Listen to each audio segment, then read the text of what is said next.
Okay, so I think we are live, good to go. Okay, so thank you guys for being here at Thursday Morning Breakfast. As I always say, we are here to be the bridge between all the good that goes on in the community.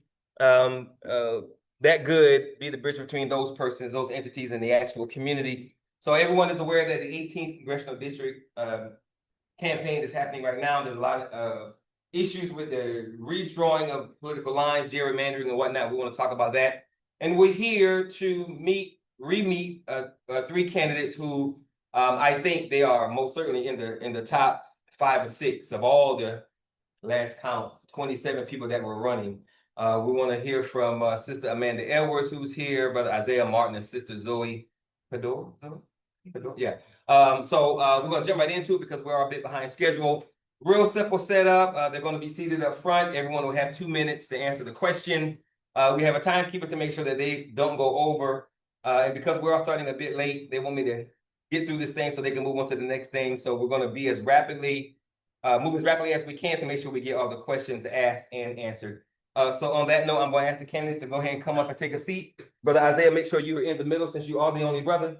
And I will give you guys time to do your intro, and then I ask the questions, and we'll keep it moving. So thank you for coming, Amanda. I appreciate you. Sorry for any miscommunications this morning. So make sure, can you guys see yourselves on the thing? Everybody see them? Yeah. Zoe, you see you? Okay. All right. So again, I'm going to start by just asking each of you, and we'll go from left to right, my left, your right. Amanda, Isaiah, Zoe. Just give a quick 2-minute intro. Well, you have to take 2 minutes. Don't feel obligated.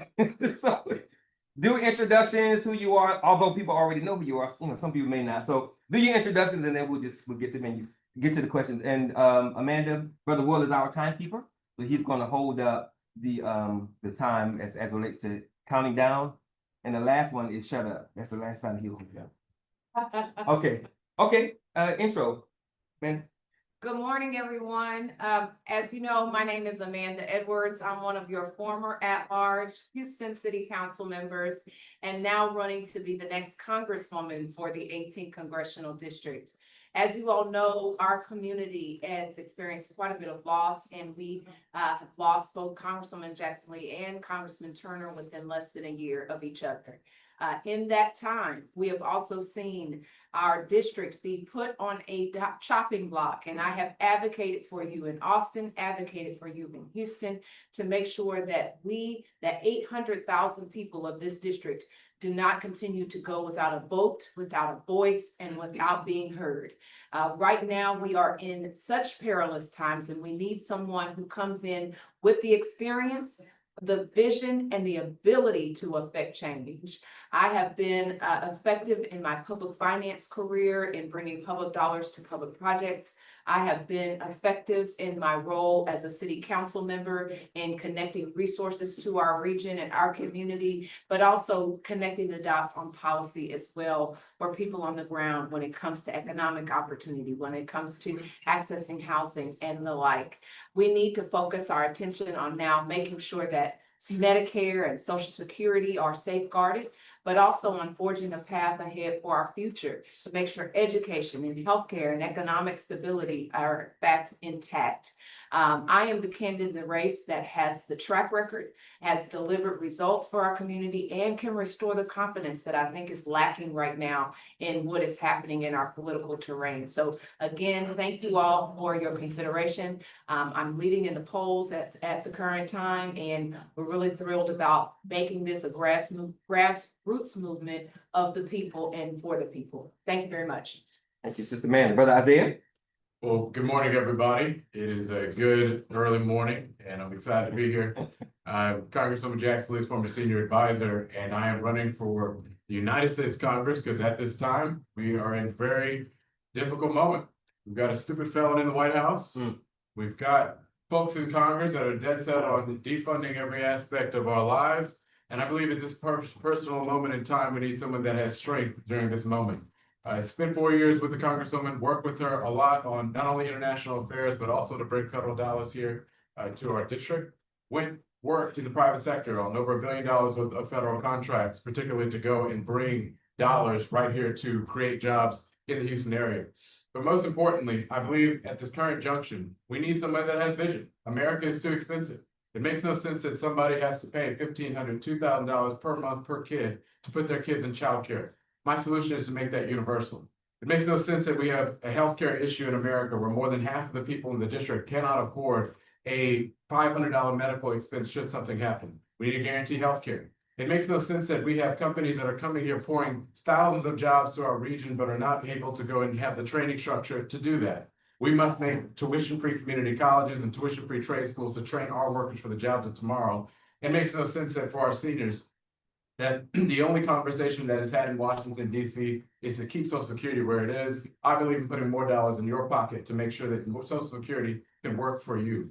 We need somebody in Congress that is not set on maintaining a status quo. I look forward to getting money out of politics in its entirety, because our campaign has been powered by 30,000 people, powering us to more than $900,000 raised in this campaign because we have the momentum. We will post the largest fundraising quarter in the history of the 18th Congressional District because of the work that we are doing. It is because of the people that are supporting our campaign. Thank you, everybody. Look forward to doing this. Thank you, Brother Isaiah. Sister Zoe? Good morning, everyone. My name is Zoe Cadore, and I am a native Houstonian, as well as a first-generation American on my father's side, a fifth-generation Texan on my mother's side. And I have 15 years of experience working in the federal policy space. I worked on Capitol Hill for multiple members of Congress.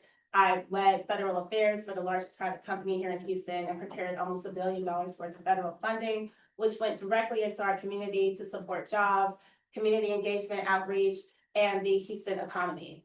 I'm running for Congress because I am the only person in Congress that actually understands how to do the work of a member of Congress. And after being without representation for almost a year, after losing giants such as Congresswoman Jackson Lee and Congressman Turner, it is imperative that we have someone that goes into Washington, D.C. and can get the job done starting on day one. Not only understanding the needs of the community, but having the relationships to be effective in Congress, especially as a freshman member coming in the middle of the term, having the understanding of how the federal policy space actually works, from House procedure to Senate procedure, so that we can address the real day, everyday concerns of Houstonians that are taking place right now. We are in the middle of hurricane season, and we are going to need federal assistance if we were to have a natural disaster. We have seniors that are being taxed every day on their Social Security. There is no reason for that. We have housing concerns. Violence is up in this city, and we have students who are going into school in the next couple of weeks who are going to be working and wanting to have opportunities when they come out of school. Making sure that we actually have a strong economy here in Houston is very top of mind and important to me, and I'm proud to be endorsed by the business industries as the pro-business Democrat in this race. So I look forward to being able to work with you all to not only bring back critical federal dollars and to fill in the gap of the millions of dollars that we've left because of the lack of representation for almost a year, but to also make sure that we are advancing, progressing policies that actually bring real results to real people instead of just big theoretical ideas. Because at the end of the day, we all need our lives to work. We need to be able to afford housing. We need to be able to put food on our table. And we need to make sure that people are able to live and thrive. Thank you. Thank you, Sister Zoe. Okay, we're going to start with Sister Amanda, then we'll do Isaiah and Zoe, then we'll come back. Zoe, Isaiah, Amanda, Zoe. Isaiah, you're lucky because you're in the middle. You have a chance to think about it because you'll always be second. So Amanda, you're first. The first question is qualifications. What qualifies you to inform, instruct, educate, lead, guide, and make better the thousands of families, organizations, and businesses in the 18th Congressional District? What are your top 3 bullet points that you started and completed, not assisted anyone, that you can point to as a qualification or several qualifications for this tremendously important job? You know, I actually focused a great deal of attention as a city council member at large on addressing the lack of equity in our community when it relates to our small businesses of color and those owned by women. Specifically, I was at the table and I recall us mentioning how Houston is the most diverse city in the nation. And I said, well, what good is it to be the most diverse if we're not resolving the challenges that our diverse communities face? And so I set out to address the question and the concerns stemming from why is it that here in Houston, we have so much diverse business, but they're not sharing in the wealth and the ability to create, generate wealth for their families and their communities in the same way that other communities are. And so we did the work. I was the budget and fiscal affairs committee vice chair. I started a budget amendment and started a task force. I initiated a budget amendment, which passed, started a task force to explore this issue. And what we found was staggering. We found that white-owned small businesses here in our community were at $225 billion in sales and receipts. But when we compared it to other groups, we found that Black-owned businesses, for example, were only at $3.3 billion. So why is it that we have such a huge gap?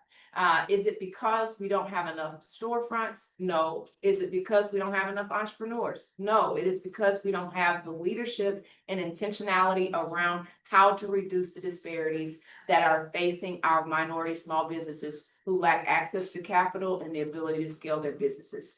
We started that work. We came up with strategies and recommendations, and then have a small business alliance that has helped to implement some of those strategies, including things like connecting the dots and getting dollars into the hands of what's known as CDFIs, community development financial institutions that lend at much greater rates to our small businesses of color.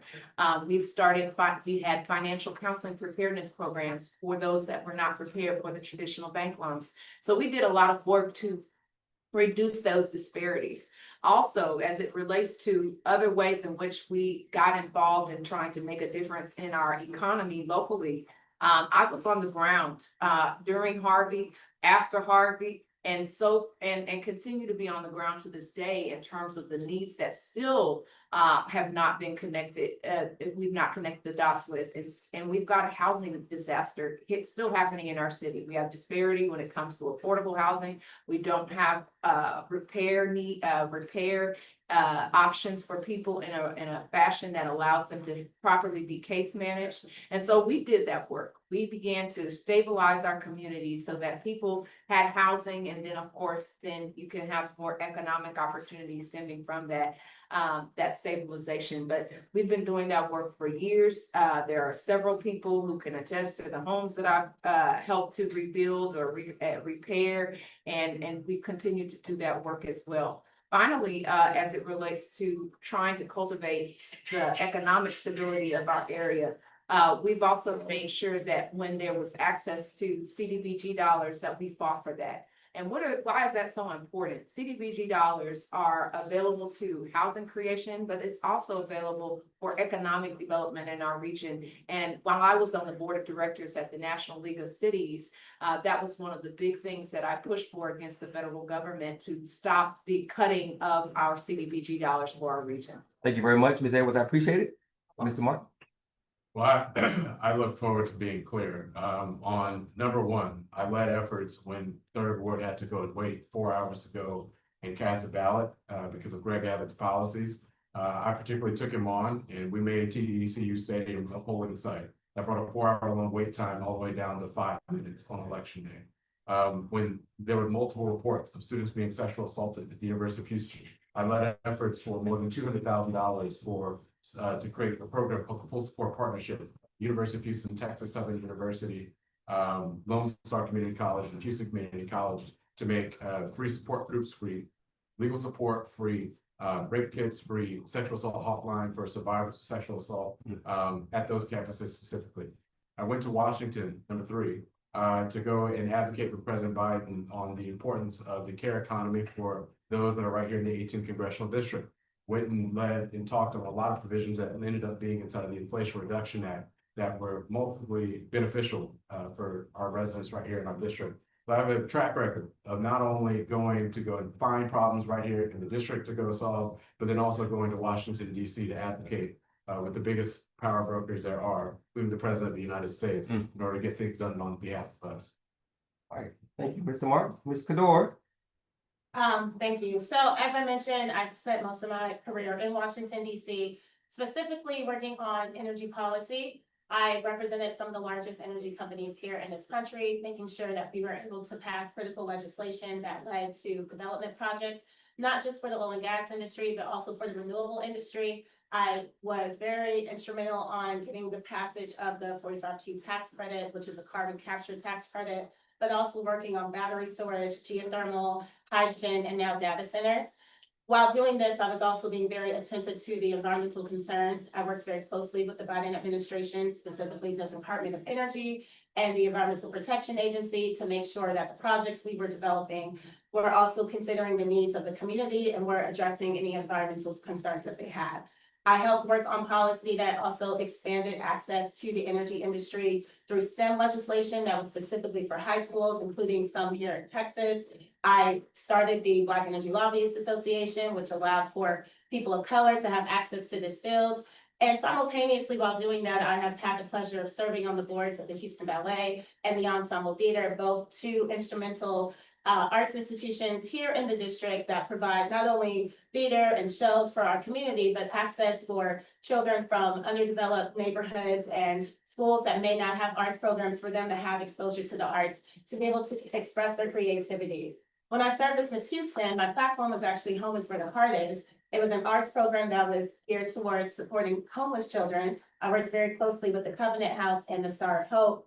I've also served on the boards of the Congressional Black Caucus Foundation. I have led efforts with the Texas State Society, creating the first Juneteenth program, making sure that we are having critical conversations in Washington, D.C. about civil rights, human rights, and the history of slavery in this country. And so throughout these experiences, both from the Capitol Hill side and the corporate side, I've always made sure that community engagement was top of mind. That is something that I learned while working for the Congresswoman directly in her constituent services offices and making sure that everything we did always came back to the people. And that is what I look forward to being able to do in Washington, D.C. One, taking the community concerns and then taking that to Washington, D.C. and actually having real life experiences, being able to then translate that into actual policy. I was very excited to be named one of Washington, D.C.'s top lobbyists last year. And I tell people, I look at being a member of Congress similar to being a lobbyist for your district. You have to go into Washington, you have to be able to negotiate, you have to be able to work across the aisle, you have to be able to fight back when things are wrong, like this redistricting, and you have to be able to know how to bring back to the community what it is that they are asking for you to do. So looking forward to doing that and looking forward to being able to take my real life experiences and just expanding on them as a member of Congress.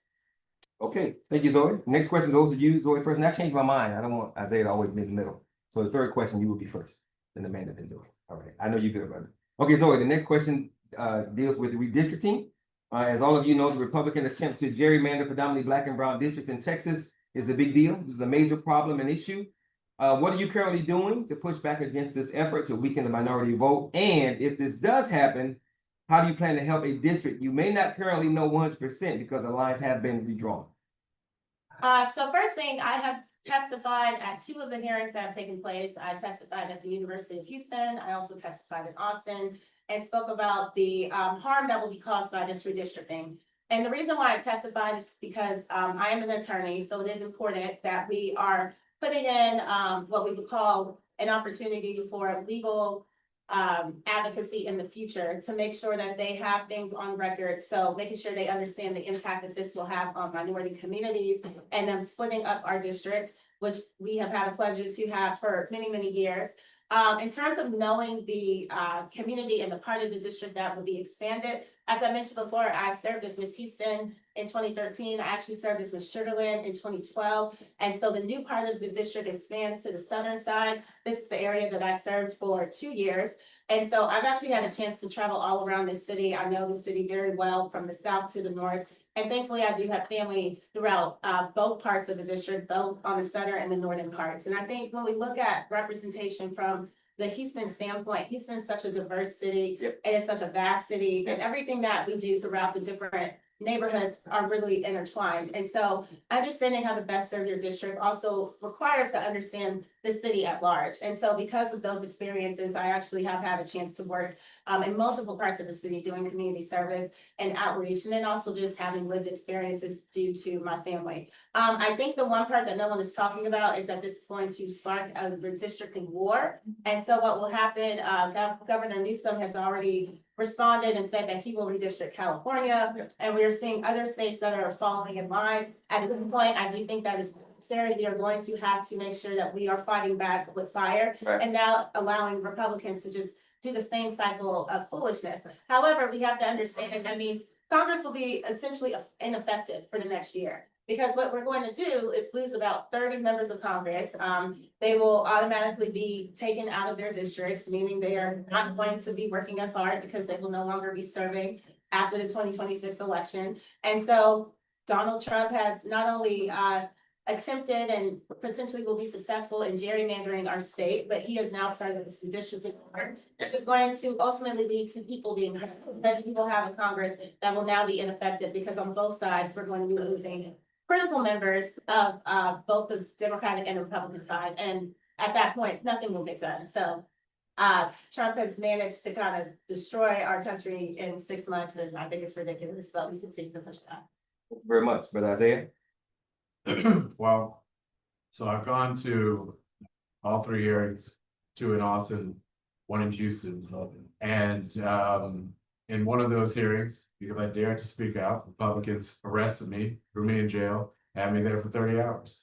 You talk about the idea of good trouble, because I understood that the moment that I got out, that there would be a time in which we could go and talk about the importance of what this redistricting war means. And as a result of that, millions of views have now occurred across the internet, had thousands of calls to governors across the country to do what I call Operation Get Back. Ultimately, it is a crying shame that Republicans are trying to do what they're doing in Texas. And I think personally we have to retaliate. We got to retaliate hard. So I look forward to Gavin Newsom's press conference today in which he will announce a new map, who has also commented on a lot of the work that I've personally done right here in the 18th Congressional District. But they're going to unveil this new map that's going to show more Republicans that are going to be drawn out of their seats. We've got to keep the pressure up. We've got to be looking for Illinois to do the same thing. We got to be looking for New York. We got to be calling on states like Colorado to get rid of their independent redistricting commission to draw Republicans out of their seats without mercy. Because ultimately what they're doing is trying to go and get rid of our longtime members of Congress. They're threatening people like Jim Clyburn. They're threatening people like Andre Carson in Indianapolis. It's a shame. So we have to be unapologetic about this. We've got to get blue states to fight fire with fire. And we've got to do that. So what have I done? I've advocated. I've gotten millions of views across the internet to wake people up about the importance of what's going on. I've also been in talks with state legislators in California and in other states, Maryland as well. Because of that, we've gotten word from the majority leader of the Maryland State House that they will proceed with legislation to gerrymander the hell out of the Republican seat that they already have there. So I've already been working very hard to make sure that blue states are fighting fire with fire, to make sure that we can go and get proper representation in this next Congress. I'm already doing the work, and that's the kind of leadership we need. All right, thank you very much, brother. Sister Mandy? From the moment that the special session was called by Governor Abbott, I have been on the front line of this issue. On July 21st was the first day of special session. I went to Austin to advocate on behalf of the 800,000 residents of the 18th Congressional District who have gone without representation for an unconscionable amount of time.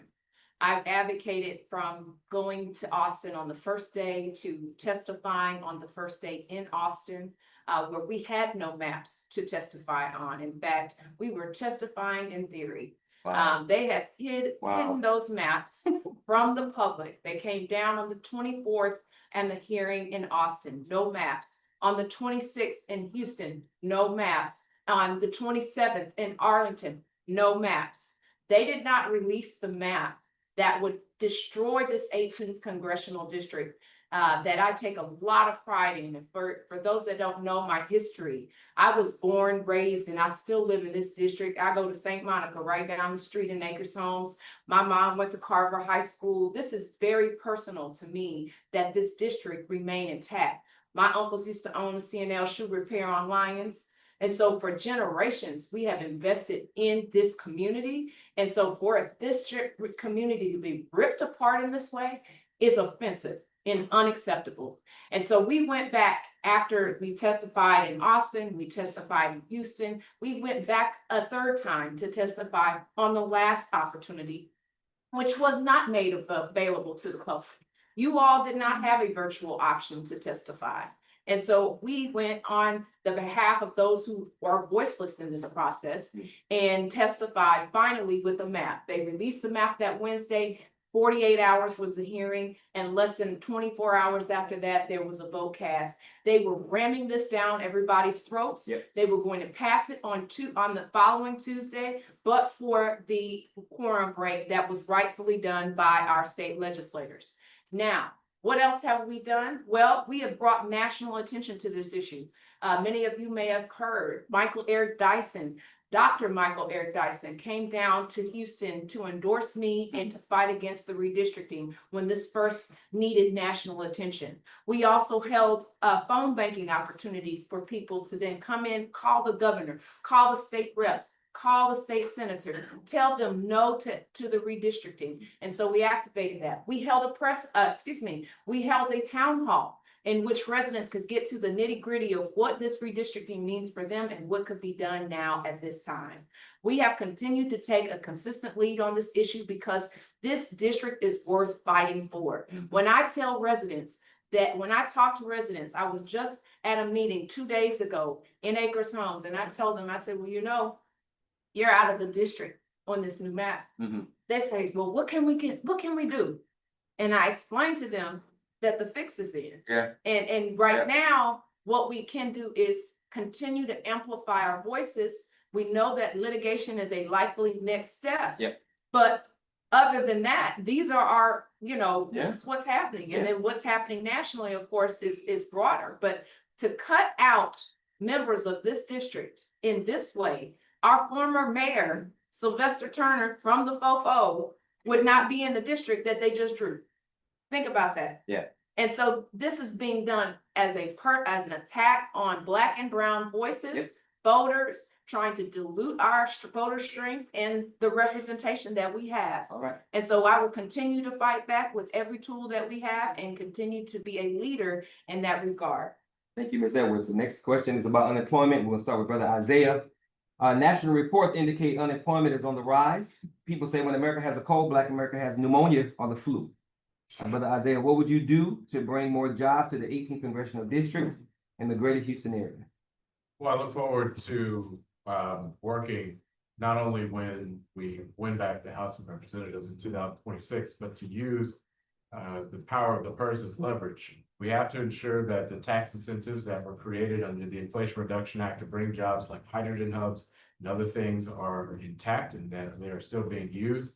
But I also believe that as new jobs are coming up, we have to create a training structure. We have to train people for the jobs of tomorrow.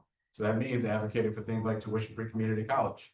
Because again, one of the biggest problems with the high velocity development for hydrogen hubs, for example, is that we have jobs that are coming, but we don't have the training structure to get people in those jobs. And these companies are going in and they're getting people from Oklahoma, Yep. California, Yep. New Mexico, all these places. When we have people in 5th Ward, 3rd Ward that can go and do those jobs that are right here. Yep. So instead of constantly working to go and get people in other areas to do those jobs, let's go make sure that the people in the 18th Congressional District can do that. And that means starts with tuition-free community colleges. I'll also be working to introduce legislation to put the trades back in schools so that if a child does not want to go off to college, they can leave high school with a good trade that they can use to go and further their own careers.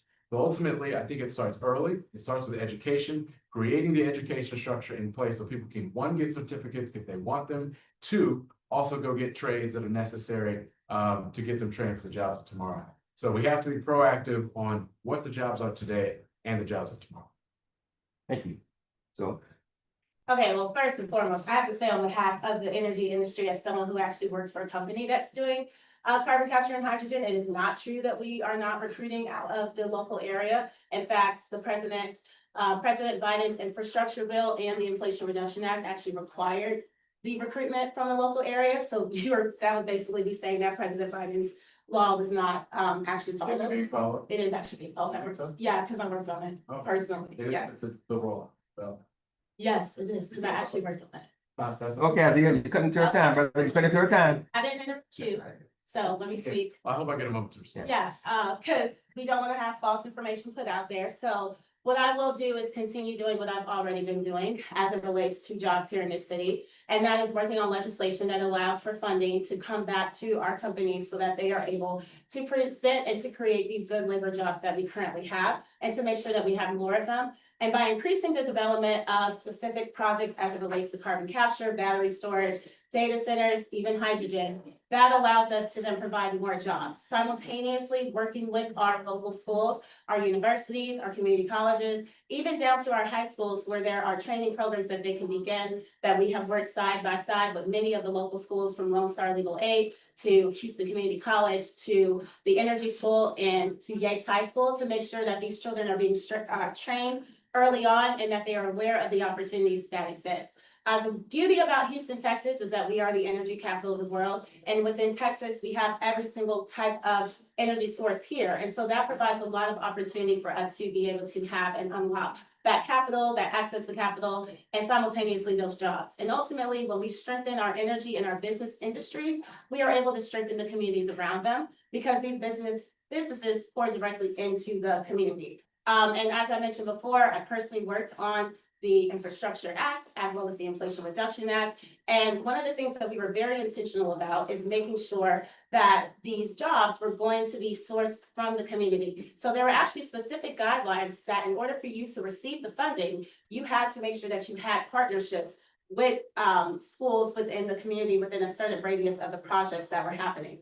However, Donald Trump has threatened a lot of that. Yep. He has rolled back a lot of those provisions. He has canceled millions of dollars worth of federal funding. So when we talk about what's not being done, it's not being done because of the lack of effort from companies and the legislation that was passed under President Biden. It's not being done because of the harmful policies and actions of President Donald Trump, who never wanted us to have diversity and inclusion efforts within our energy production. He never wanted us to make sure that we were being attentive to the needs of the environment and making sure that our communities were being safe. And so what he has done is rolled back years of work that was done under President Biden to make it almost impossible to ensure that these jobs do stay in the community. What I will do in Congress is to fight to undo that, to make sure that we are codifying into law safer provisions to ensure that a president cannot just come in and roll it back, to make sure that we are undoing some of the executive orders that President Trump unleashed in the very beginning of his administration, and to make sure that we are bringing back to the city what was the original intent. And that was to, one, have good development projects across the board, from natural gas all the way to wind and solar. Okay. To make sure that our communities remain safe and make sure that there were environmental protections. 3, make sure that the community was engaged in the process of the development projects. And 4, to make sure that the jobs that came from these projects were going into labor unions, into schools, and into the actual community that they were Okay, serving. so thank you, Can I thank you. please get 30? Well, no, wait, hold on. We have to let Amanda answer the question, and then if everyone agrees to give you 30 seconds, then we'll I give was 30 mentioned. seconds. She mentioned you by name? I didn't see your name. No, she didn't, I didn't say no, your she's name. talking about the issues and I said you, this, I didn't so no, say she your didn't mention your name. So no. Good try, though. Amanda? You need me to repeat the question, or you good? Yeah, can you repeat the question? Yeah, boy, you were just being messy. Okay, the question was, what would you do to bring more jobs to the 18th Congressional District and the Greater Houston area overall? You know, it's something that I've continued to be an advocate for, which is you can kill two birds with one stone by addressing the needs that we have here on the ground that then, of course, create job opportunities. The first of which I'm a huge proponent for, we are in hurricane season. Yep. I was in the midst of the second worst disaster in US history at the time with Harvey, leading on the ground and helping to address the funding shortages and the needs of our residents. We have got to put our residents in a place and space where they are safer than they were prior to Harvey, and we have still yet to do so. We have to invest in infrastructure, and with that infrastructure, mass infrastructure investment, does come jobs. And these are ways that you can help bring jobs and keep residents safe at the very same time. The fact that we live in an area that has this topography, continues to have these 500-year flood events, and we are not investing the adequate amount of resources Right. is unacceptable. And so I have been the only candidate in this entire field that has been a consistent voice for infrastructure investment so that we can be safer in a post-Harvey environment. And I will continue to be that leader. I've served on the advisory council for the Accelerator for America, which also helps to support cities getting access to infrastructure funding and support. And so that is a huge way to both keep residents safe and also create job opportunities for people on the ground, working families to be able to support themselves through these new jobs created. Second, we also have this opportunity around our small businesses, particularly our small businesses of color who lack access to capital. In a prior answer, I gave you the stats that were present at the time of my task force being created.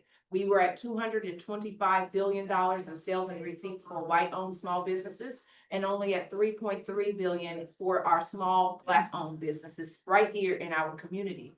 What I would do as your next Congresswoman is to help facilitate bringing more access to capital to our small businesses of color, and doing so, being able to utilize something called CDFIs, Community Development Financial Institutions, to bring in more dollars for access to capital. What does that do? That allows you to then scale your business. So now you get to become an employer of the neighborhood. You get to be the person that provides jobs. And so not just expecting someone else to do that for us, but instead empowering our very own small businesses to be the job providers themselves. And that's, I think, so critical because our small businesses are in fact the backbone of our society.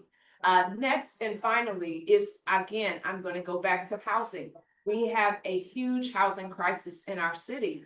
And if we really just got focused on having strong leadership in reducing the affordable housing crisis, we can find more opportunities with regard to not only providing people access to stability in their home by providing them with homes, but also job opportunities. And so we can be increasing and providing more job access by creating more affordable housing on the ground.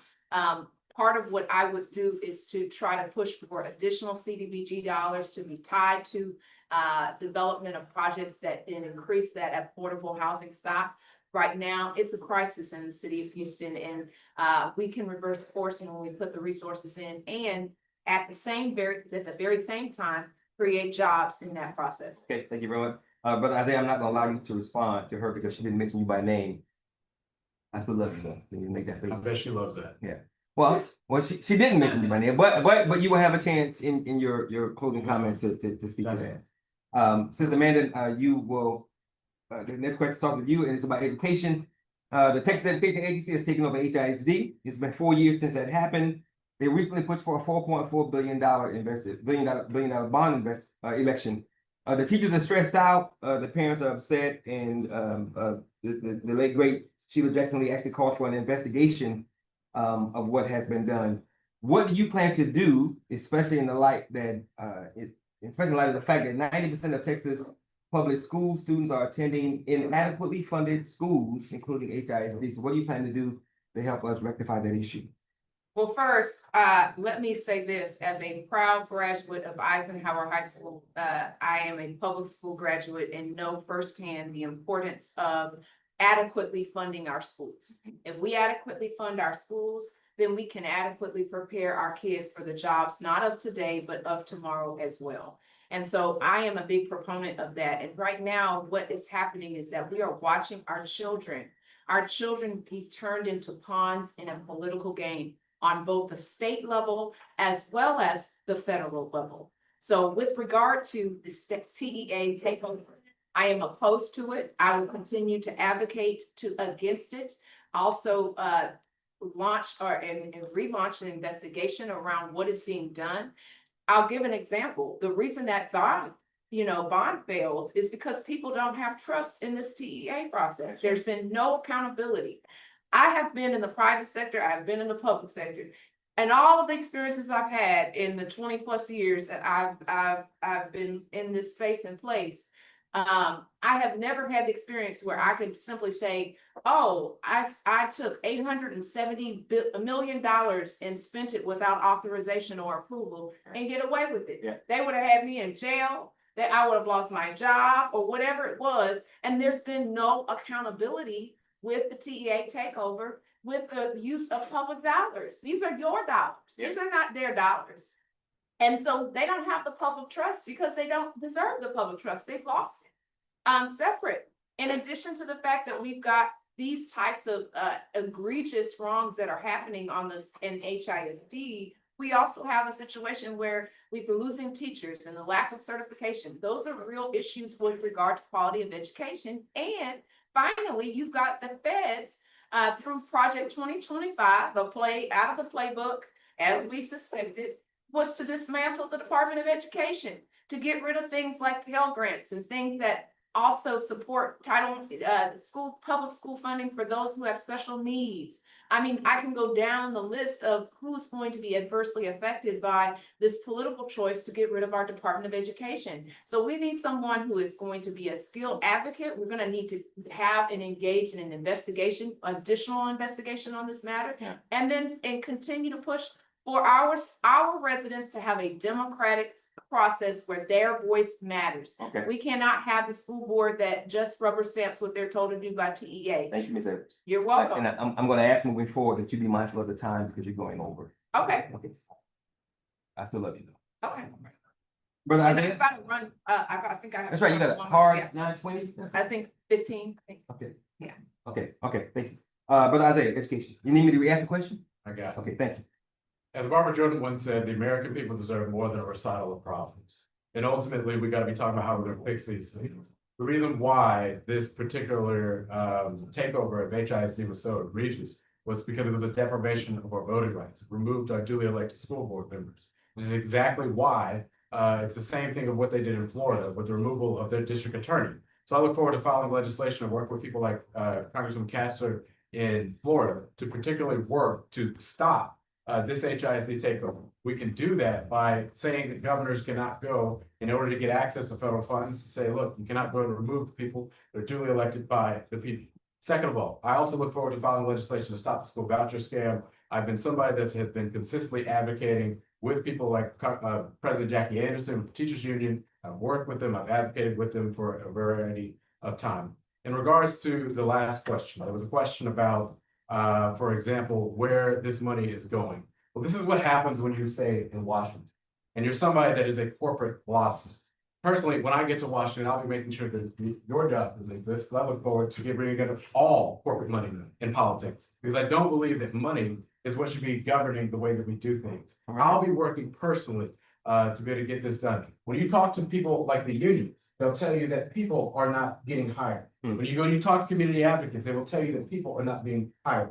I know a lot of times you get the lines from corporations that tell you exactly what to think and what to say, but ultimately when you talk to the community shareholders, they'll tell you they're not getting hired, and that's what we got to get ready to fix. Okay. This is an issue. I look forward to making tuition-free community college something that we can do. It's a big, bold idea, but I look forward to winning big in 2026, winning big in 2028, and advocating this to be at the top of our agenda. America used to be big things, so we would not let anybody else tell us how far we can go and what we can do in the future. And I look forward to bringing that energy back in the 18th Congressional. Brother Isaiah, thank you for that. Sister Zoe? Thank you. First, I will say I'm curious to know what unions you're referring to, because unions and labor were our major partners on getting the Inflation Reduction Action Act. The Inflation Reduction Act passed, as well as the infrastructure law. And as I've multiple times repeated, it was a part of that law to ensure that these jobs went back into the community and that these jobs specifically went to labor. So, well, then I guess you're accusing the Biden administration for not enforcing it. Don't cut her off. That's essentially what you're saying, but that's great. Again, your criticism of the Biden administration, that's great. Isaiah, let me speak, brother. Okay, so as it relates to the school system, I won't repeat what's been said. What I will say is that we have to focus on what we can do to make up for the lack of proper oversight and the fact that they have removed critical people to our public school system. I am also a product of public schools, and so I understand firsthand the importance of having a strong public school system. What I will be doing in Congress is making sure that we are able to create community partnerships and programs within our schools. You can do that through federal initiatives and federal funding. A lot of our schools right now do not have proper after-school programs for the students, so we need to make sure that we're able to bring that. Ultimately, I believe that the community has to come together. We have to really take care of ourselves. Because Governor Abbott and the state of Texas have been very clear that they do not care about our children. And so it is up to us to ensure that we are supplementing them the best way that we can. That is through private-public partnerships. It's funny that people talk bad about corporations, but the corporations in this city are some of the main people that are fueling and providing funding for some of the critical programs that our kids really need, such as making sure that there is early access to childhood education, making sure that they have proper arts programs and tutoring, and making sure that they have child preparation, all things that the state of Texas refuses to do. Yeah. And this unfortunately has a negative impact on Black and brown children. So I will make sure that we have legislation that is able to alleviate the harm that has been done by the state of Texas with this takeover. But ultimately, we have to continue fighting as a community to ensure that our public schools have the best that they can have. The other thing is that teachers need more pay. Our teachers are extremely underpaid for the work that they are doing. And we need to make sure that we are fighting every day to raise their pay, not just for teachers, but for laborers across the country. Okay. But especially to this specific question, making sure that teachers are paid. Thank you, Zoe. And we're gonna start the next question with you, Zoe. And it's a good segue because it's on HISD and the children. Speaking of which, HISD and our children, my organization has been working on evidence. We've uncovered of a sexual predator being active on the Worthing High School campus. Our evidence shows that HISD PD, HPD, District D leadership, quote unquote, and Worthing High School leadership, quote unquote, did not do everything they could do to prosecute the predator, find other predators, notify the parents or guardians in the community, and find other children who may have been affected. If elected, what will you do to ensure we're doing everything we can to prevent this from happening as much as possible and to keep our children safe? Okay, so safety in schools is first and foremost an issue that everyone should care about. I don't think you need to be an elected official to ensure that we are keeping our children safe. We have to make sure that when there are bad actors as it relates to any type of misconduct, whether it's physical or sexual, that they are being held accountable, that they are being removed from that school, and that they are no longer able to provide harm to any other students. On the federal level, in terms of what you can do with legislation, there have been provisions that have been passed that one, create a higher threshold in terms of how you are punished if you are to commit this type of crime. I know in the state of Texas, we already do have very strict laws.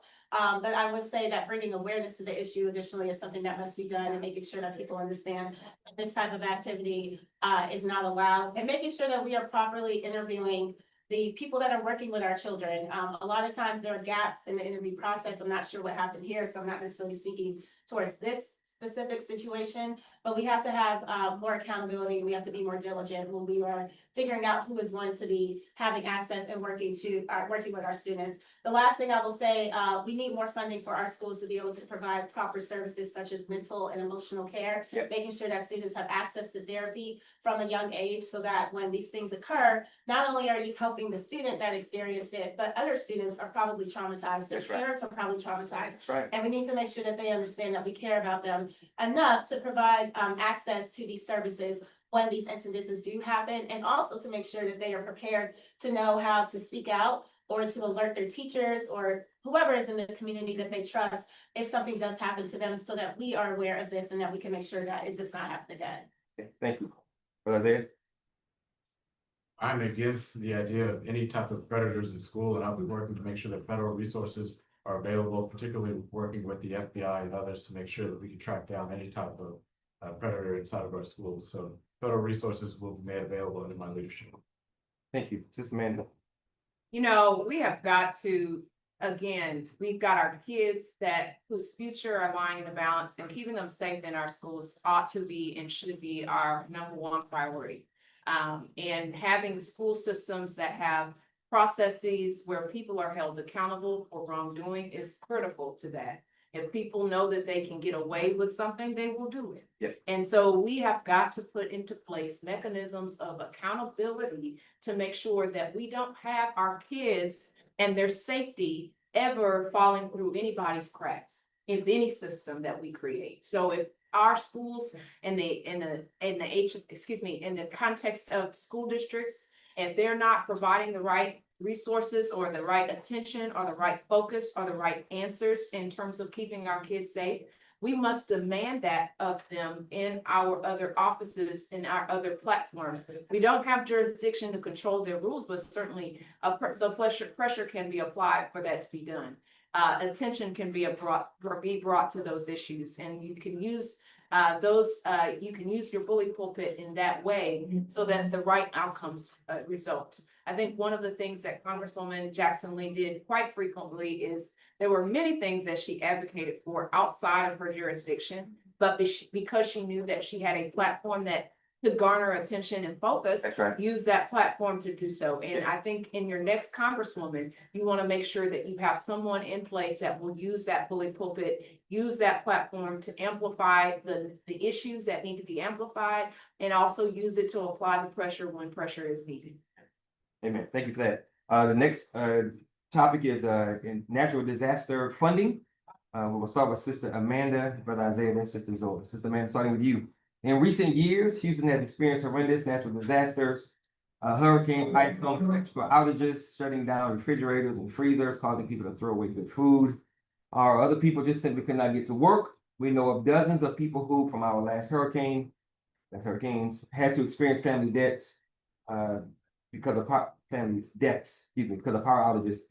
And there's a flooding, and then there's a flooding issue that we have as well when it comes to heavy rain. Some say Houston has an infrastructure problem where we need to do regular treatment, which needs to happen at all costs. What would you do to address these issues from a federal perspective and ensure we can have adequate funding to deal with these natural disasters effectively? Well, as the person in this race that has in fact been on the ground when one of the worst US disasters took place, one of the things that was extremely noteworthy was the difference between response and recovery. That's right. In our response, I will first talk about that. How do we prevent conditions from being in place that can cost people their lives in the immediate? I'll use an example. When Harvey happened, 911, ladies and gentlemen, stopped working efficiently. Wow. You might recall this. I was getting messages on Facebook about who needed to be rescued because people could not access 911 properly. Something like that in a city of our size is unacceptable and can kill people. Yep. So when we got back to the drawing board about what policies need to be in place, adequately funding backup systems so that there is enough resources that something like that could never happen again. The overwhelm of 911 should not and cannot happen. So that's number one. We saw just what happened in the Guadalupe River flooding. We have something called STEER. And we had seniors who were going to places and then not getting picked up. Why? Because we had not come up with a streamlined set of policies and rules about when that triggered STEER pickup. Okay. We had to clean that up. Next, we had to look at ways in which we were talking to our residents. There were manholes that were getting exposed. We were concerned about people getting sucked in. Right. And so we had to activate processes that we were utilizing to communicate effectively with people to keep them safe. Those kinds of systems, that needs to be adequately funded, whether you have a disaster in front of you or not. Separate, you need to then look at how disaster recovery works, which doesn't work for most people. Let me explain what I mean.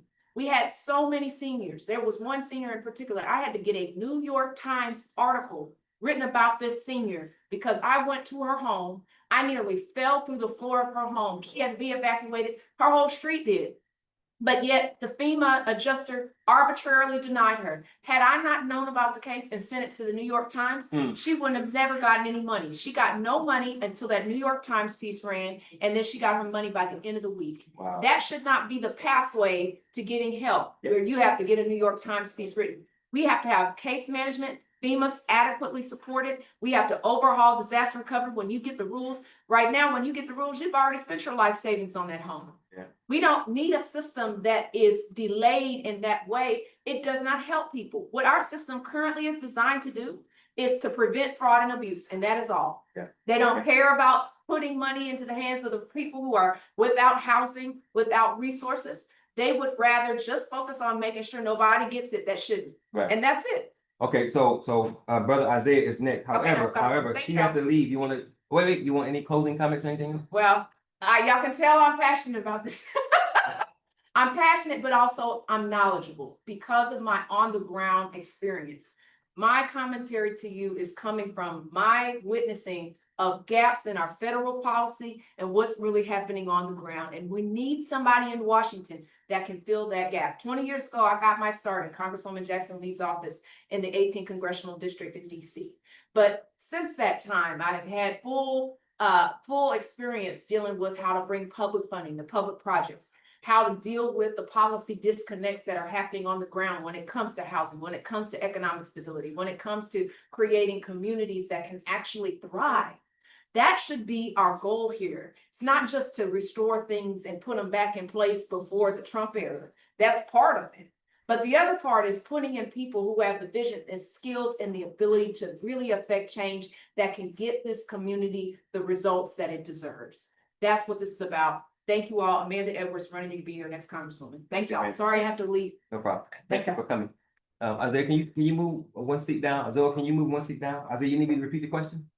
No, Okay. I'm good. Look, this is one of the areas that I've worked with Congresswoman Jackson Lee on for quite some time. I know whenever a storm would come, it would always be me and her. We'd be driving around the district. We'd be going around looking at ways that we can go and figure out ways to help. The biggest thing is FEMA is certainly not something that is currently in the way that we want it. We understand that Trump is trying to defund every aspect of it. I mean, look at what just happened in Central Texas. It's absolutely ridiculous. I've been working to make sure that we are proactive, so to make sure that we are funding things like the ICE, making sure that we're pushing that further along in completion. I'll also be working to make sure that we're strengthening the flood protection within our bayous. I think that's also very important. But it's making sure that we close the gaps that are within FEMA, but to make sure that once a storm were to happen, we can go and get recovery efforts to people, but then also make sure that we're strengthening our prevention and our mitigation efforts, particularly to make sure we can stop it from being as bad as it is if it were to happen. I know that Mayor Sylvester Turner was working with the Congresswoman a lot on retention ponds, detention ponds, and developing those with the use of federal funds. We'll be working extensively to make sure that we can get that done as well. So continuing a lot of the work that's been done, but then also understanding that FEMA, as well as just our entire flood mitigation strategy as a whole, needs to be completely looked at and make sure that we do something a lot different. Zoe, thank you. Yeah, so I own a home in an area that constantly floods, and I am in a neighborhood that is oftentimes neglected. So first and foremost, I would work to ensure that there is parity throughout this district as it relates to weather and recovery response. There is no reason why certain parts of the district should be able to get help within a couple of hours, but then there are other parts of the district where it takes days, sometimes a year, months, and in this most recent case, we're seeing that there are people within the last year who have still not been assisted. So making sure that that parity exists, that when that federal funding actually comes down to the city and comes to our district, that it is being distributed, that we are paying attention to what our local and state leaders are doing as it relates to that response. We absolutely have to be protecting FEMA and making sure that one, it is not eliminated, but two, that it is strengthened. Because right now we do not have enough funding to address all of the needs throughout a city that is as big as Houston. And it's not just flooding. We also have to be attentive to our grid because we deal with floods in the summer, but in the winter, we are increasingly seeing issues as it relates to winter storms. And so making sure that our grid is reliable and resilient enough to be able to withhold these storms that are repeatedly occurring at this point. And the last thing I will say, housing insurance is one of the defects that comes when you have these repeated storms and weather events. And so that means that our seniors and our most vulnerable people are having issues being able to afford their insurance as a result of the continued storms. And so I will be working on legislation that helps to alleviate those costs, eliminate costs for people under a certain income level, and then making sure that for those who are over a certain income level, that their insurance costs are not rising in a way that now becomes predatory. Because at this point, it doesn't matter if you live in a home if you can't afford the insurance, because then ultimately you will no longer be able to be in that home. And we should not be penalized because of the weather events that we have, because of where we are geographically, and because of other things happening in this country. So that is something I'd be working on. And lastly, I would say there is a climate issue in this country, in this world, and we have to continue to address it. Decarbonizing our grid is very important. Doing it in a way, though, that is responsive to the reliability issues that we do currently have. And so making sure that we are transitioning our energy economy and our energy industry in a way that is sound. So that is not eliminating certain resources, but that means that we are using them as a foundation to be able to enhance other renewable resources that will ultimately lead to the decarbonization of our grid and of our country. Thank you, Zoe. Next question starts with you and deals with criminal justice. Harris County jails have faced another state safety and have failed another state safety inspection, pointing out the problems of overcrowding and understaffing. County Judge Lena Hidalgo indicated that this is a never-ending tale of tragedies and injustice, especially the extreme case of one man who was in the county jail since 18 years awaiting trial. If elected to the 18th Congressional District, what would you do to address overcrowding and understaffing in the jails? Well, that's a great question. The first thing I would do is push for legislation that legalize marijuana, weed, cannabis, whatever you want to call it. Part of the reason why our jails are overcrowded is because people are going to jail for simple possession of marijuana, which is insane. We should not be putting people in jail because they possess a drug that has been repeatedly stated as a chemically tested and properly used drug whenever it is properly used. So one, I would make sure that we are legalizing marijuana. There is no reason why people should go to jail for that. And that also leads to us being able to make marijuana accessible in a way that is safe, the way other states have done, like California and Colorado. The reality is people are going to buy it. Yeah. We want to make sure that they are buying it in a way that is safe for them and that our children are not being preyed upon.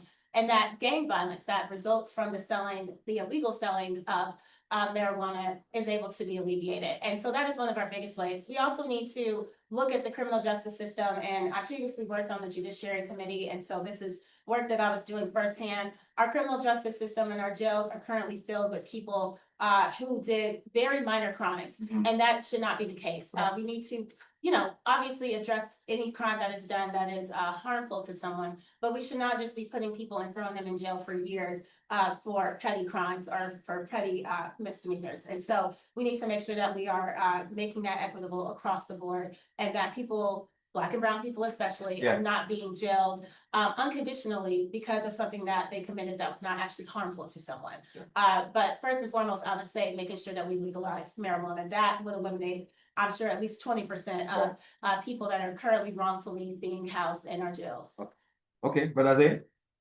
Well, I fully support the full legalization of marijuana.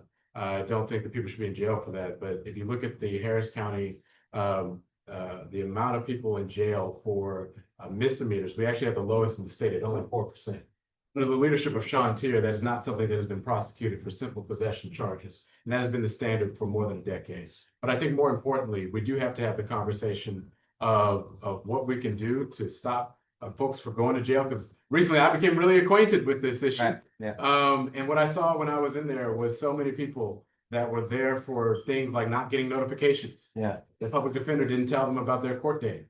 And so that ultimately is something that is completely unacceptable. We should not allow that to happen. I'll be working extensively with people like Sean Tier, our clerk's office, to make sure that we're communicating to people should they find themselves in a position to be in jail, that one, they don't end up there in the first place because they weren't notified, because that's the biggest problem. Right. The notification system is not what it needs to be. I heard that from so many inmates when I was wrongfully put in jail by Texas Republicans, and that's a big issue that I want to work extensively to make sure we can get out.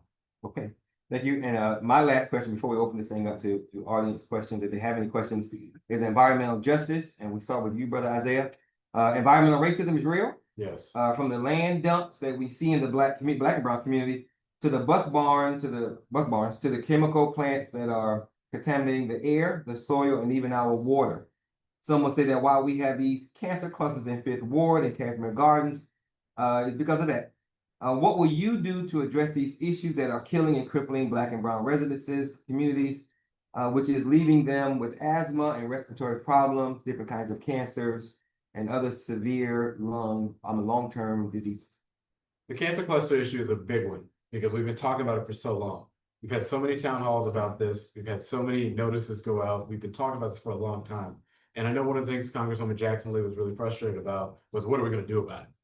So ultimately, there definitely needs to be a lot more work done to get, for example, I know the air monitors were put out as a result of EPA Administrator Michael Reagan and Congresswoman Jackson Lee's efforts. That needs to continue. But not only does that need to happen, we need to document it and then talk about long-term legislation to go and help people afterwards. Because the cancer clusters is also a similar trend in Louisiana.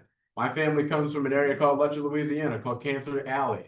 I've lost several members of my family to this pollution issue that's going on inside of our communities. I talk about things like making guaranteed health care for those that have been affected by this. We have to be talking about creating full dollars for people for relocation efforts, should something like this happen, and fully compensating them after these events happen.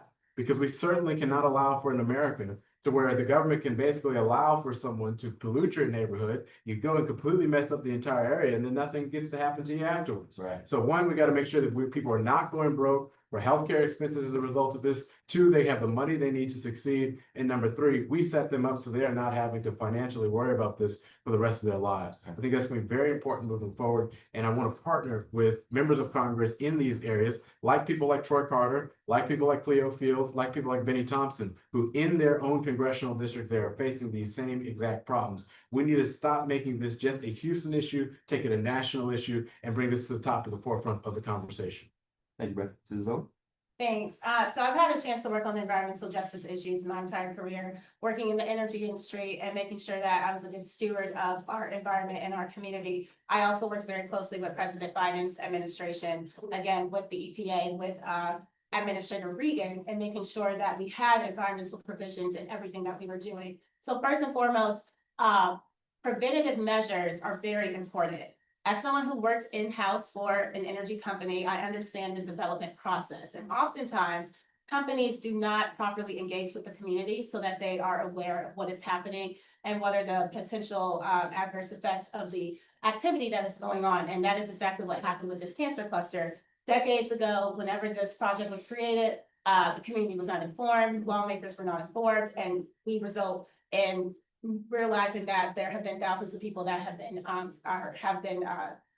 exposed to these chemical toxins. And so one, making sure that we are being very attentive to any development that is taking place in this district or in the surrounding areas, because it doesn't have to be in the district to impact us. So making sure that from the beginning of any type of development project, that we are being attentive to that. And many of these projects have federal funding, so you do have a responsibility to pay attention to what is happening from the inception of the project all the way until its completion. Right. Number two, making sure that we restore much of what Donald Trump rolled back, which were the environmental protections that exist in any type of development project that is happening in this country that has federal funding. Right now, he has eliminated those, and so that means companies are not being held accountable. We have to make sure that those provisions are put back in place. That's one of the first things I would work on. And these provisions are not to stifle companies from doing development, but just to make sure that for those that may not have it top of mind, that they are putting that top of mind in their plans from the beginning. The third thing that I will say is that has been a national conversation around environmental justice. I've had a chance to work on this specifically with the Congressional Black Caucus, and I thank them for their leadership on this. Oftentimes, though, it is not us that are the ones that are lacking in terms of making this a national conversation. We have to make sure that this conversation is being had with the top leaders of these companies that are working in our districts. So one, that they understand that they are being watched and that they are being held accountable, but two, so that again, there's transparency within the community, because oftentimes the community doesn't even understand what is happening. Right. And we need to make sure that that accountability is being held to a very high standard. The last thing I will say as it relates to the cancer cluster, there are opportunities for the EPA to clean it up. I know that has started already. We need to make sure that that is being attended to. And so once in Congress, that is one of the first things I would do, is to figure out what is the status of the cleanup and making sure that that cleanup is done as effectively and as efficiently as possible. But then making sure that we have plans in place for future cleanups that might happen, because things will continue to occur and we have to be ready to go. And we cannot have people just waiting just because of it. Yeah, and that's gonna be, you have to have a double fight, because per Project 2025 and Donald Trump, they're trying to cut out the EPA. Yeah. So it's gonna be a double fight. So Sister Zoe has to leave. So do you want to give us any closing comments before you dip out to the next event? Yes, well, thank you all so much for coming. It's been really exciting to run again. My passion for federal policy has been created for the last 15 years. And because I've realized I was able to do a lot of work by helping to create the laws and making sure that the laws that we create are actually laws that once we get on the ground, they can be implemented in a way that is rational and in a way that actually helps people. And so one, you need to understand the community, which living in this community, growing up in this community, I'm very proud to have those close ties. But then two, you have to actually understand how to get the job done.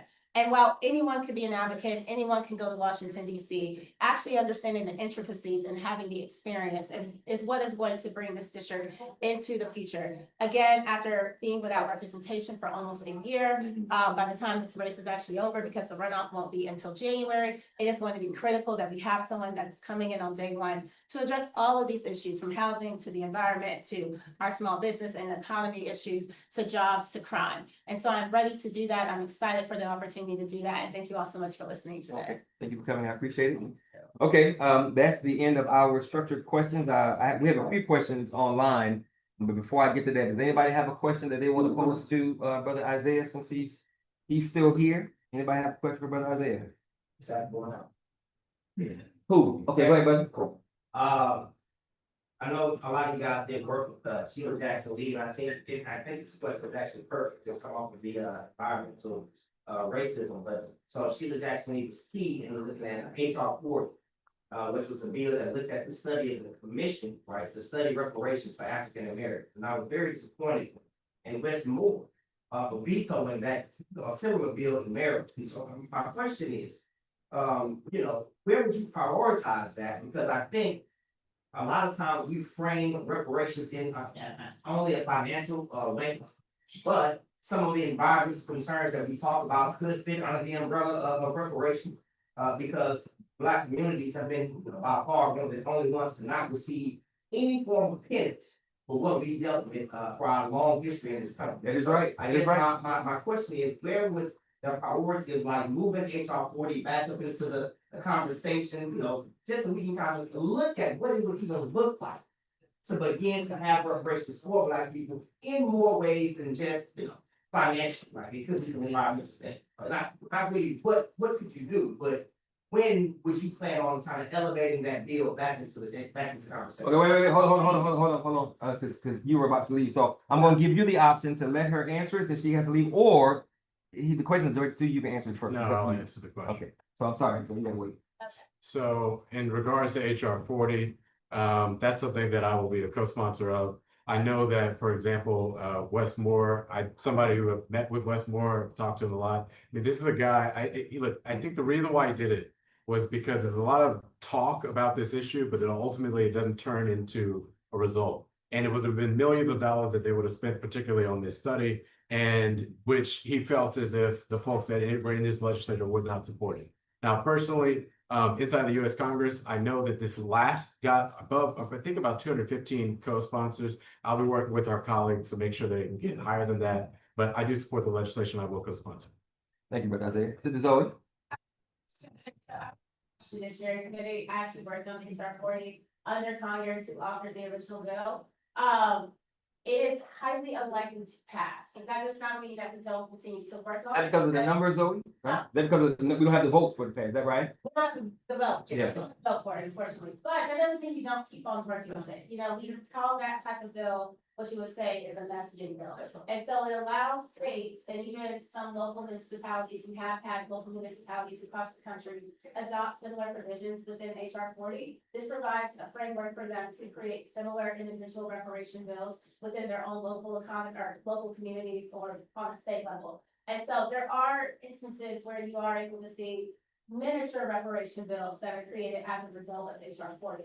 So it is something that we continue to advocate for. If there is a Democratic majority in the House, it is obviously going to be introduced. It remains a priority, but this is one of those kind of pragmatic moments, right? But that doesn't mean we don't keep talking about it, because some of the best policy initiatives we've seen throughout this country have come from very high level aspirational bills that then were able to be sent apart and trickle down, and you're able to install them in a way on a smaller scale that still is able to help people. And now, in a perfect world, I would love to see reparations get passed, because again, it's a bill I'm so passionate about. But I do think there's things that we can do in the meantime. Thank you. Thank you all so Thank you, much. Zoe. Thank you. All right. Any other questions for Brother Isaiah before we close the thing out? Okay, Ms. Fontenot? When you talk about housing, there's another side in housing. It's just not the renters, it's not just the sales. But, and I'm gonna name it, the City of Houston Housing and Development Department. They should be completely wiped out and new people brought in. Because, and I can speak on this personally, I had just begun to speak to Congresswoman Jackson Lee on my issue Right. about the cracks in the ceiling, the cracks in the wall, how the house shakes when Metro passes, because I happen to live on the owner block, Right. which is prime property. Right.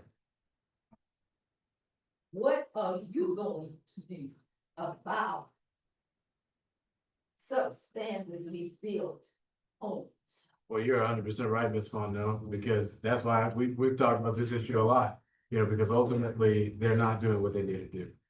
So I'll be making sure that we're using my power as a member of Congress to go and work with whoever the next mayor will be and tell him that he's got to do differently. And if that means pulling up to public session myself and putting the mayor on blast, that might be something I might have to do. I'm not ruling that off the table. But ultimately, I hope it doesn't have to come to that. I hope we can just have conversations about personally working to get the system completely overhauled. Because like you said, I get too many complaints about this everywhere I go.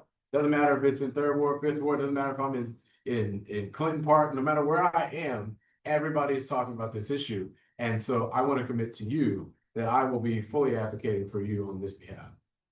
Thank you very much. Thank And I you. can remember the last words of Congressman Sylvester Turner.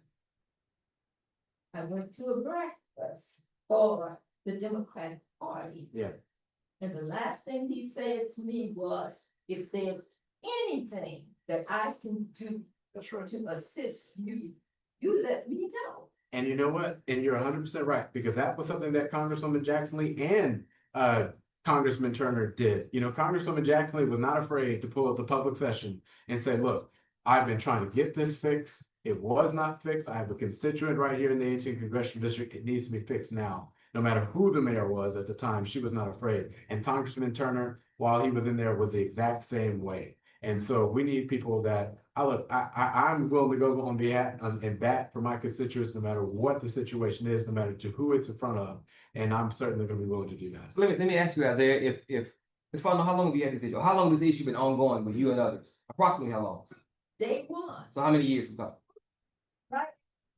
going on 3 years. 3 years. Okay, Brother Isaiah, if Sheila Jackson Lee was working on it, Senator Turner's working on it, why has it not been fixed? What is the issue as to why they've been talking about it and wanting to get it fixed, but apparently it hasn't been fixed? So how do you get it fixed?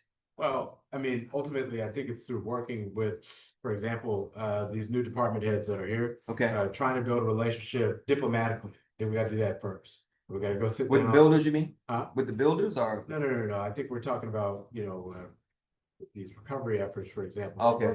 Yeah. Housing and community.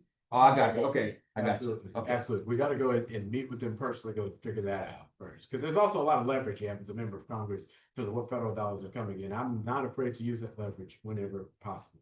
But then look, if the diplomatic way doesn't work out, look, just like Congresswoman Jackson Lee, just like Mayor Turner, or Congressman Turner, I'm not afraid to go to public session to go and talk about this issue. Okay, we got one question online directed to you, well, directed to others, but of course they're not here, Brother Isaiah. And this question is how will you from Congress combat the rival party and keep your word from today to make childcare universal and bring the costs down? Well, absolutely. Well, first off, I believe that 2028 is the most important election of our lifetimes. I know that you hear people say that all the time, but this is it. This is the final battle of this country, because if we don't get this right, Republicans are going to go destroy this country in ways we've never seen before. Yeah. And I think the way that we go there is by being bold for the future. We can't just go and talk about going back to the status quo. We got to talk about more about what we're going to do to go further, Mhm. because America's too expensive. We have to make America more affordable. Yeah. MAMA like your mom is my agenda. And so I look forward to bringing this up to the forefront, advocating consistently about this, no matter what the situation is, because I know that's going to be very important. Mhm. We built a network of over 1 million followers already on social media, Yeah. across all platforms. And then we use that momentum to be able to communicate our policy ideas. It's why you see a lot of the politicians out there now using the messaging that we've used because they've seen it's been very effective. And so look, because we're building such a big platform online and because we've been able to go and get people to write their members of Congress, to email the member of Congress, to call the member of Congress about the work that we're doing, that's only going to get even larger whenever we get in Congress. So look, it's by being very active on social media, making sure that we're communicating these things to people, and then also making sure that we are never letting a moment go by without raising this issue because childcare is way too expensive and it has to be universal. That's right. Okay, but the last question before All right. before you give your closing comments. I'm sorry. Last question I have. Anybody have a question for Brother Isaiah before we close it out? Yeah, this is the last question. Okay. Well, last question before your closing comment. Last question is, how do you hold? Thank you, Brother Josh. I apologize. How do you hold the city of Houston accountable for federal dollars? Now, I'm only bringing this one up because it's a direct connect to what you've been saying. How do we hold the city accountable to misuse of federal dollars? Well, look, it starts by making sure, one, like I said, you got to meet with the department heads. Yeah. And you got to confront them directly. Right. And I'm not afraid. I'm not one of these people that beat around the bush. Yeah. If you guys know, We've noticed. I'm not a word salad kind of guy. Right. I just say things as it is. And look, I look forward, the way you see me in public is the same way you see me in private. And I look forward to meeting on behalf of the 18th Congressional District with these department heads to make sure that they can clean stuff up. And like I said, if they don't, I know where public session is. Mm-hmm. And I know what that means for a member of Congress to pull up the public session, to fly down here and say, look, this is not working. And I will be using every single ounce of my bullet propellant, which we've already shown is growing expeditiously. It's the biggest one out of anybody in this race. Mm-hmm. It's not even remotely close. And we're going to keep that energy up. We're going to make sure that we're staying on top of things. We're going to stand on business. Okay. I think that's ultimately what we need. Amen. All right, brother. Closing comments. Well, look, this has been fun. I'm excited. I think ultimately, this was a very engaging forum. We had a lot of different questions.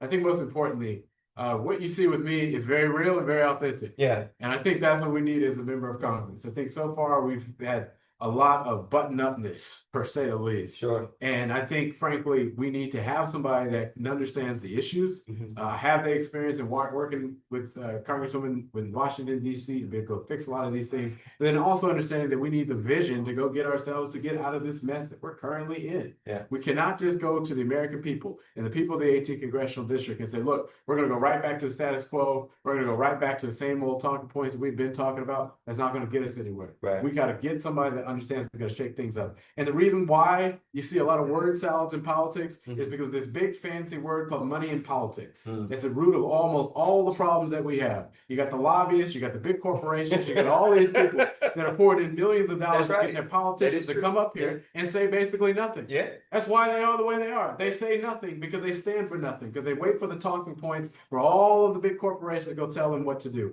I support getting money out of politics completely. Right. No more big outside money. No more corporations. The job of a corporate lobbyist will be gone when Isaiah Martin is in Congress. I'll be working extensively to make sure that we put spending limits on all elections to make sure that all that happens. Because the way we raise money on our campaign, in which will be the biggest campaign finance, the biggest quarter that this district has ever seen, has been through 30,000 people giving an average of $19 a person. That should be the way that you're raising money in Congress, not being bought up like NASCAR stickers, like the politicians that you normally see in these elections. And I look forward to getting that done on behalf of the district. All right, brother. Thank you very much. We appreciate you.